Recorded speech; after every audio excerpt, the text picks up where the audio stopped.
Alright, real quick, here's the first developer playthrough of Rise 2. Rise of the Grunts 2 isn't finished, per se, but there's enough content here to do a straight through playthrough. I haven't added dark mode yet, haven't finished the boss rush thing, character endings haven't been implemented, but there's enough here to do an actual full playthrough. So, yeah. Now, you may have noticed that the game's a lot more pixelated now. I don't think I mentioned this in the Stage 5 video I did. I don't even think this was a thing in the Stage 5 video, not sure. But anyway, the reason the game's more pixelated is the whole, like, smoothing, interpolating thing that Game Maker does was screwing with the backgrounds of the game quite a lot. So while the characters are more pixelated, they have the same amount of frames, they're equally as fluid. It's just that the characters are more pixelated, and the backgrounds don't have random lines messing everything up now, so that's cool. Now, we're going to the lighthouse, and I don't really have anything to say about the lighthouse, as I've played through it on camera so many times at this point. I will say that I do think the lighthouse, from an aesthetic standpoint, is the best level in the game. It's either this one or Stage 5, one of the two, but I think the lighthouse is just more pleasant and more varied overall. So, yeah.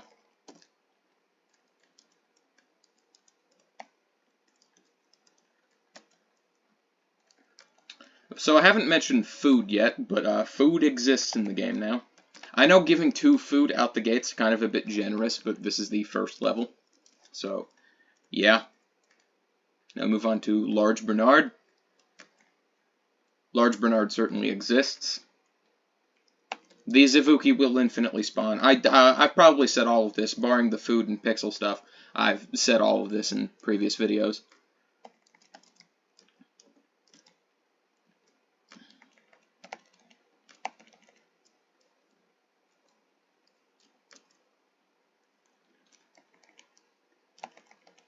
This is the only instance of the background in Rise 2 changing after you do a thing. Once you kill all the enemies, the elevator slows down and stops. This is the only instance of that in the entire game, which is neat, I guess. Anyway, Damien. Damien's very simple, but whatever. His hitbox for the dash move is deceptively small. Like, you essentially have to be right on him to take damage from it. If you're just touching the edge, you won't.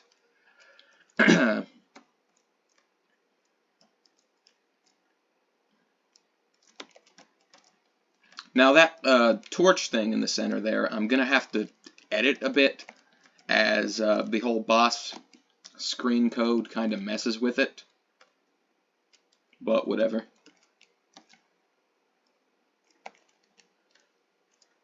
It won't be that big of a hassle to change.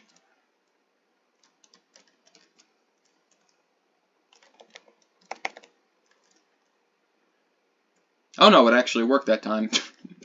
Weird. I guess I did fix it and just forgot that I fixed it.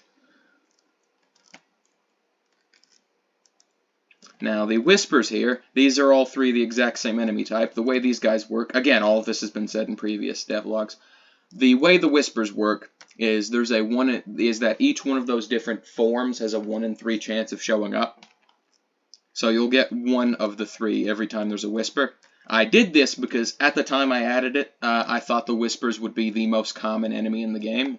And they probably are, but they're not that common. I really didn't have to do that. They're not crazy common.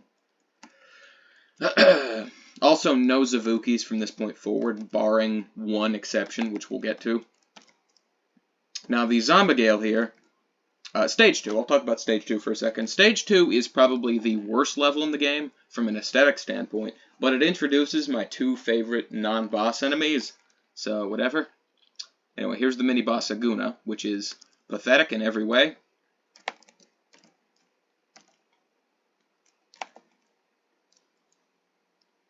He's probably the boss in the game that requires the least amount of effort, but whatever. Now these Skiz, I haven't talked about these guys. They're essentially just the Mazghouls from Rise 1, but with spinning instead of the jumping. Functionally, they're the same thing.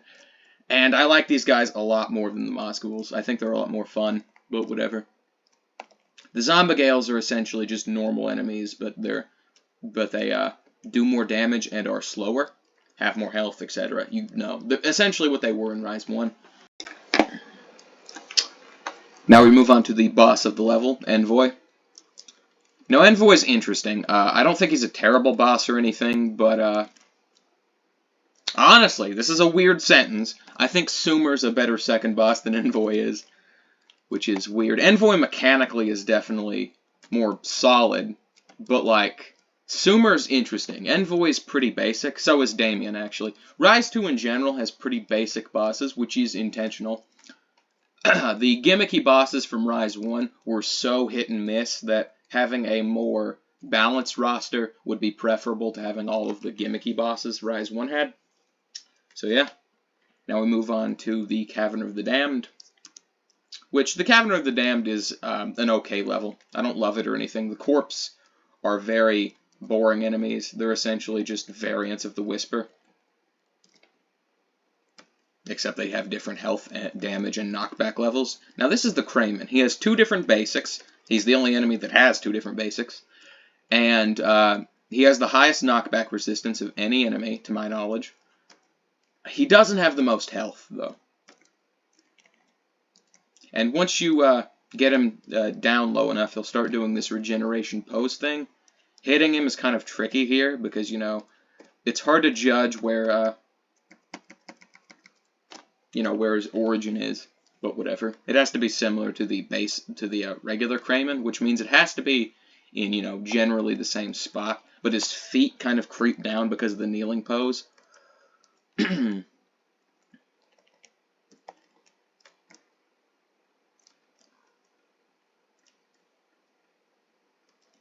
don't really have a lot to say about Stage 3.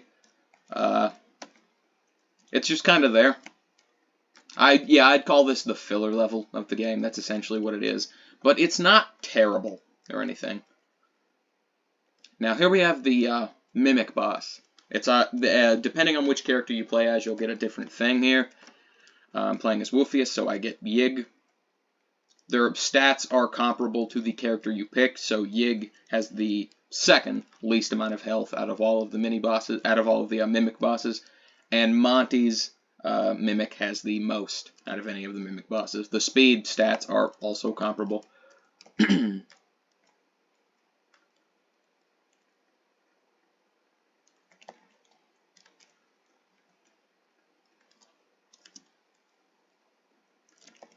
I was supposed to hit the Crayman, but whatever.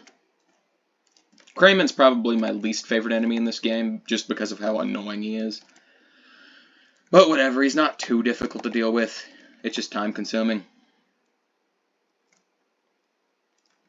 I like his design, though. It's just really his gimmick that's annoying.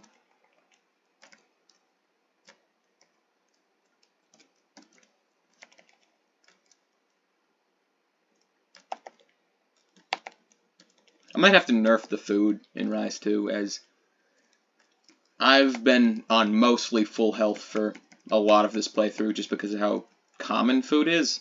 I think I'm overcorrecting the problem of Rise 1 being brutal. But anyway, Nemesis. Nemesis has the second most moves of any boss in the game, and you wouldn't think that while fighting him because a lot of his moves are proximity-based. I don't think Nemesis is a bad boss. He's probably out of the... Again, bosses in Rise 2 get better as the game goes along, barring mini-bosses, I guess. Mini-bosses are weird in Rise 2. But the bosses get better as the game goes along.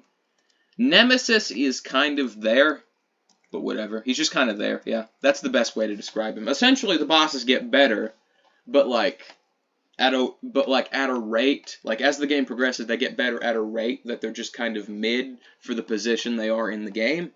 So Damien works as a first boss okay, Envoy works as a second boss okay, etc. The Stage 4 boss is when they actually start getting good, but whatever. Now, the Marsh of Spirits, I think, is the third best level in the game. It's very thrown together, and you can tell as it goes on, so is Stage 5, but I honestly think it works, which is weird. It's very weird. This stage doesn't have a unique mini-boss or anything, which is, again, weird, but it works. I think this stage works for what it's trying to do. Now, here we have the Corrupted Corpse. Now, the way this guy works is after a while of not being near him, he goes into an aggro stage and just speeds up. Otherwise, he's the slowest enemy in the game. The Corrupted Corpse is the tankiest enemy in the game, by the way. I'm pretty sure he also has the highest knockback resistance. Either him or Kramen does, I don't remember. Can he even be knocked back by Wolfius' super? Well, I killed him with it, so there's no way of knowing. Anyway, Large Bernard refight. Instead of spawning 3 Zavuki, he spawns 6 now. His health is the same. This is a decent spot in the game to grind coins for obvious reasons. This is also kind of the point in the game where food pickups become not scarcer per se. I'd say they're equally common, but more important. Also, you can do this. Anyway, the other mini-boss of the stage is the Yig refight, or any mimic boss, and they're accompanied by 2 Kramen, but the arena is much taller. Stage 4 does this thing where a lot of the arenas are much more vertical than the arenas on stage 1 through 3.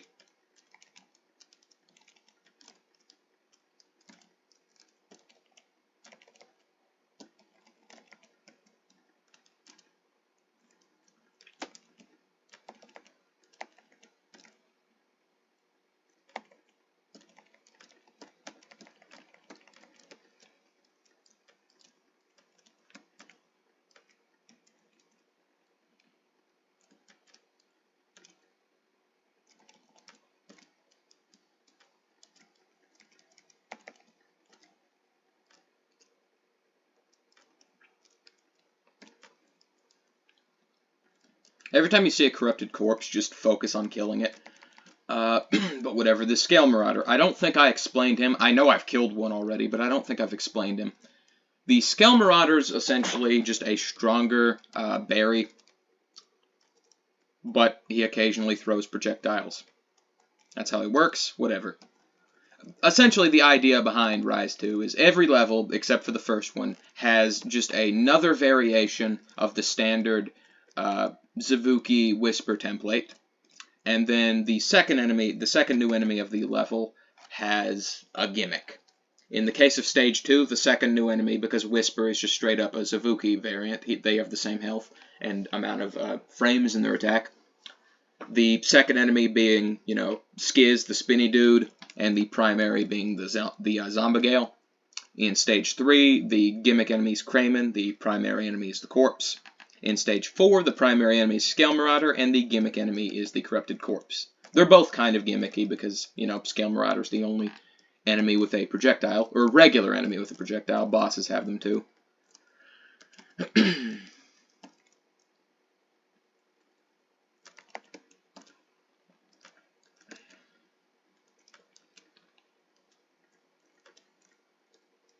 Now, the Bernard fight in this stage is the only other instances of Zavukis being in a level. They're besides that Bernard fight, they're only in Stage 1, and that's intentional, but whatever.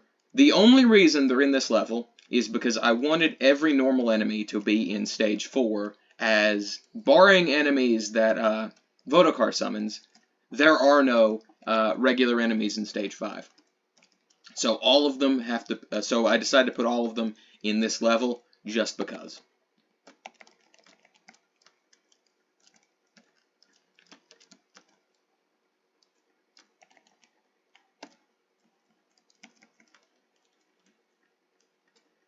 And now we move on to the Stage 4 boss, which is Aguna 2, or as the game calls him in the files, Giguna.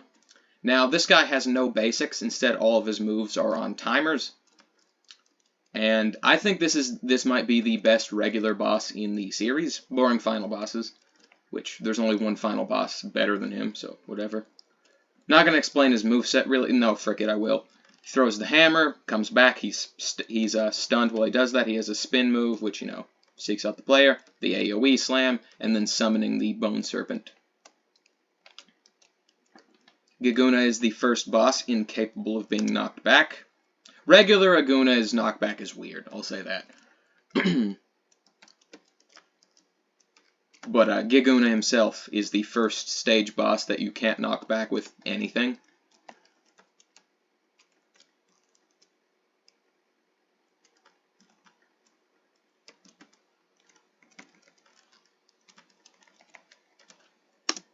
That includes Wolfius' super, obviously, because, you know, duh. And now we move on to Stage 5, the Gauntlet level.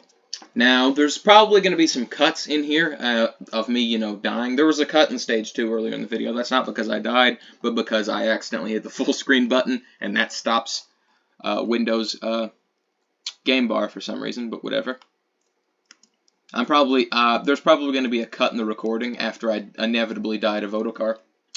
And then, you know, showing off the successful attempt. Vodocar is a tricky boss. Now, anyway, the way Stage 5 works is you have to refight a stage boss, then a new mini-boss, I'll show that off in a second, then another stage boss on repeat until you get to Vodocar.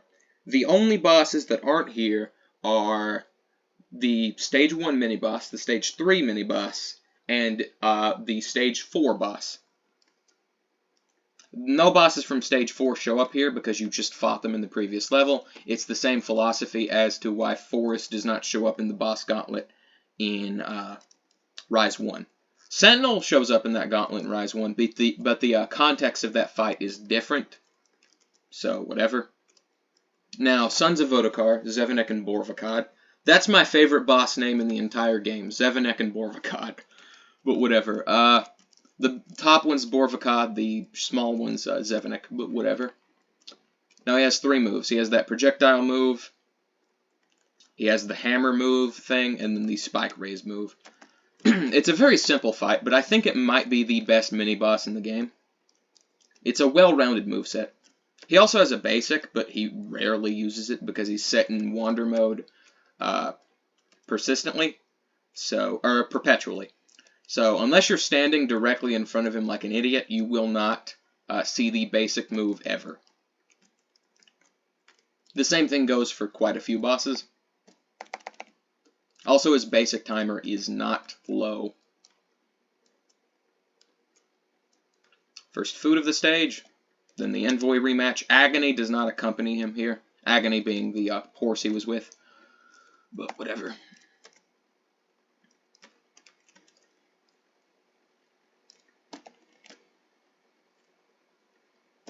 The Nausea Giant is the weakest boss in the entire game for obvious reasons. He has 1 move. It's over quick, though, so whatever.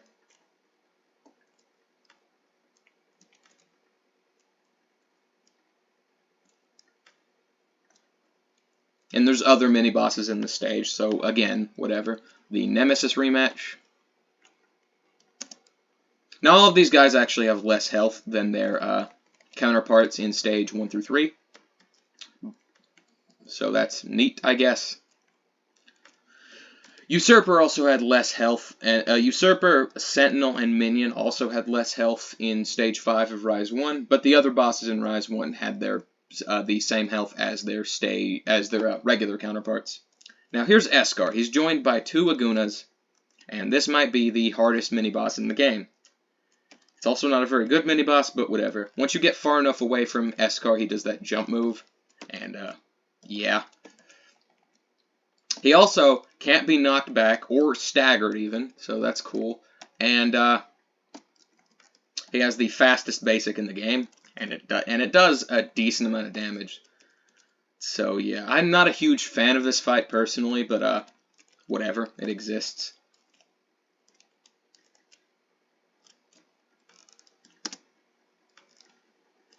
Oh, it can be knocked back by Wolfius' super. I guess this knockback resistance has to be like 10 then. Anyway, now it's time to fight the final boss. Oh yeah, friggin' Screenor. The channel mascot, Screenor, is just hanging from his friggin' tail on the ceiling here, dangling.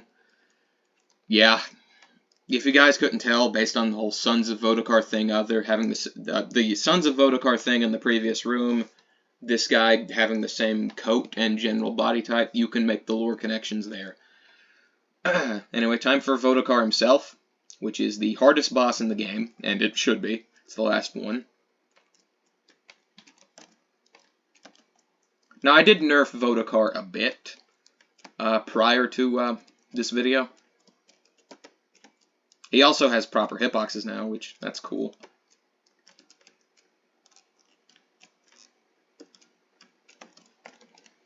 Vodokar has 7 moves, which is a lot. One of those is his basic, but still.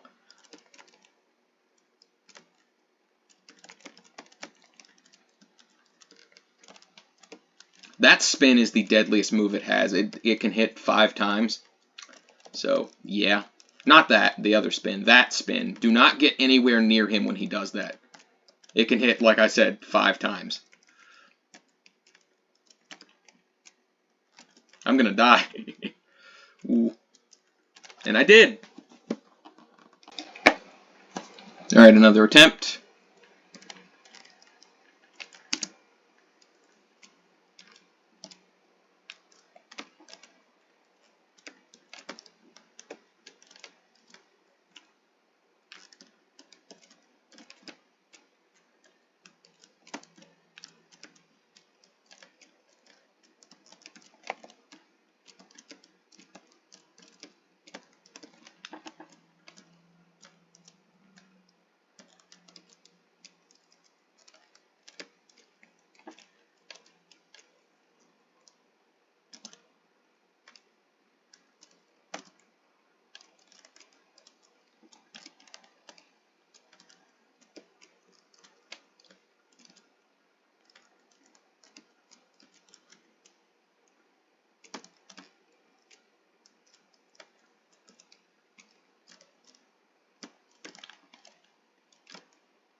Well, that's not supposed to happen. But whatever. There we go. Thank God. Now, here's the ending if anyone's curious. I don't have any character-specific endings ready yet, and the reason this one didn't play after I beat Vodokar is because, again, I don't have any character-specific endings ready, so it's not implemented yet, but here it is. There's the first frame.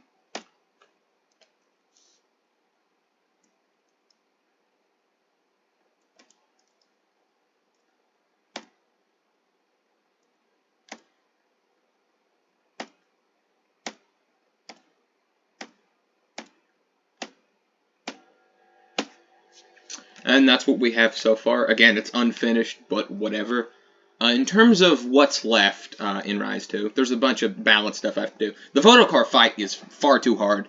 I think from a fairness to difficulty ratio, it's the best boss in the series, and from a mechanics standpoint, I think it's the richest boss in the series.